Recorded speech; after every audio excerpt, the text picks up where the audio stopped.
সকালে আমি প্রথমেই ঘুম থেকে উঠে চিয়া সিড খাই। এটা খাওয়ার আধা ঘন্টা আগে ভিজিয়ে রাখি। আর খাওয়ার সময় এক চামচ ইসুপগুলি দিয়ে আমি একদম ইনস্ট্যান্ট খেয়ে ফেলি। ইসুপগুলি কিন্তু আপনার ভিজিয়ে রাখা যায় না।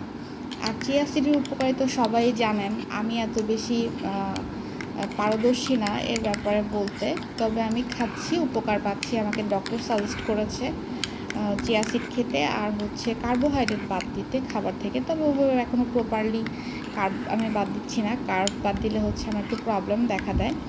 আর চিয়া সিডে আমি পার্সোনালি যে প্রবলেমটা ফেস করছি সেটা কিন্তু কনস্টিপেশনের অনেক প্রবলেম করে।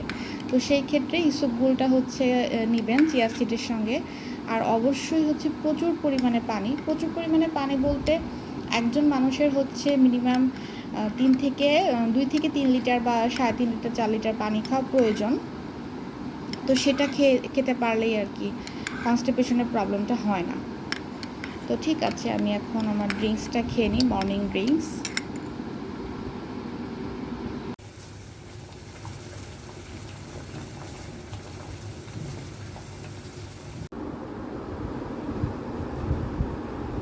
আমার জন্য আর মার জন্য আর বাবার জন্য।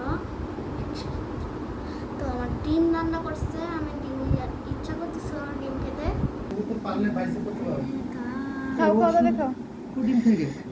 ও ডিম খাবে, ডিম সেদ্ধ খাবে। কালকে খাইতে চেষ্টা খাইতে পারে নাই।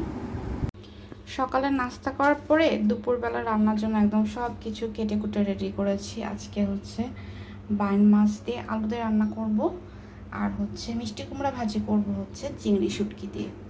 এখানে সব পেঁয়াজ মরিচ সব কিছু কেটে কুটে নিয়েছি আর কি।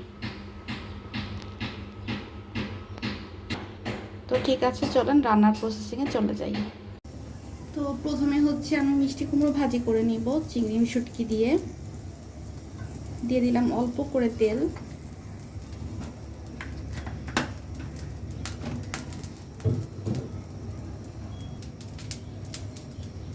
দিয়ে দিব পেঁয়াজ কুচি, কাঁচামরিচ কুচি,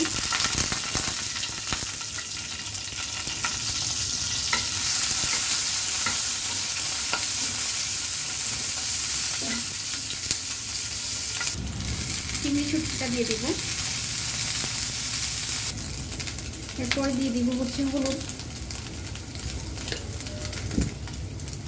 লবণ দিয়ে দিব 1/2 চামচের মতন। দিয়ে দিব মিষ্টি কুমড়ো। এখন জাস্ট একটু নেড়ে চেড়ে ভেজে নিলেই হয়ে যাবে, আর কোনো কাজ নেই। আর মিষ্টি কুমড়া একটু ঢেকে দিলেই পানি গলবে থেকে, এক্সট্রা কোনো পানি টানি কিছুই অ্যাড করতে হবে না। এভাবে চিংড়ি শুটকি দিয়ে মিষ্টি কুমড়া ভেজে খেয়ে দেখবেন, খুব ভালো লাগে খেতে। আচ্ছা, কুমড়ো ভাজা হয়ে গেছে, উঠিয়ে নিয়েছি। এখন বান মাছ রান্না করব বা বাইন মাছ রান্না করব। তো বাইন মাছ রান্নার ক্ষেত্রে একটু তেলটা বেশি দিতে হয়, বা দিলে ভালো লাগে আর কি, না দিলেও চলে। তবে আমার কাছে একটু মনে হয় যে তেল পেঁয়াজ টেয়াজ মশলা টশলা একটু বেশি করে দিয়ে মাংসের মতো রান্না করলে বেশি মজা লাগবে। তো তেলটা একটু গরম হোক, দিয়ে দিব পেঁয়াজ কুচি।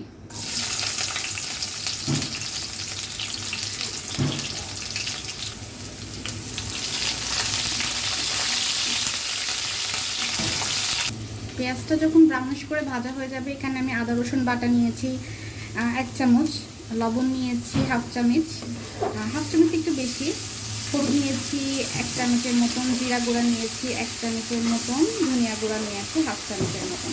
সবগুলো মশলা খুব ভালো করে কষিয়ে নিব। শুকনো মরিচের গুঁড়া দিয়েছিলাম 1 চামচের মতন। সবগুলো মশলা খুব ভালো করে আমি কষিয়ে নিব।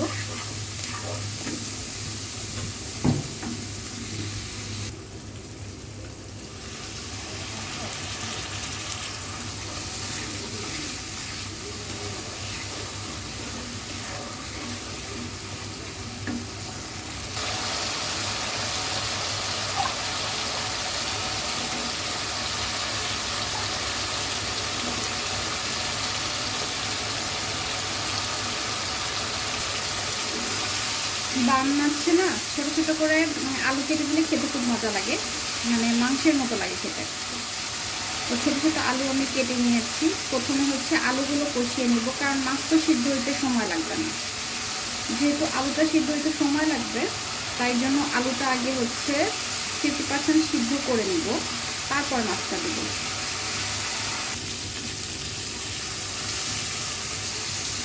পানি দিয়ে দিব সিদ্ধ হওয়ার জন্য। আলুটা মোটামুটি সিদ্ধ হয়ে গেছে। এই পর্যায়ে এসে আমি মাছগুলো দিয়ে দিব। মাছগুলো দিয়ে ভালো মতন কষিয়ে নিব।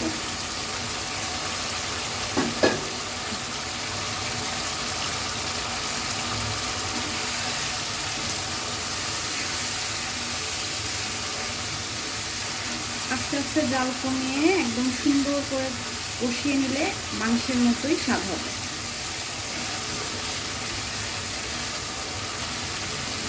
খুব ভালো মতন কষানো হয়ে গেছে। এখন আমি এতে হচ্ছে পানি দিয়ে দিব।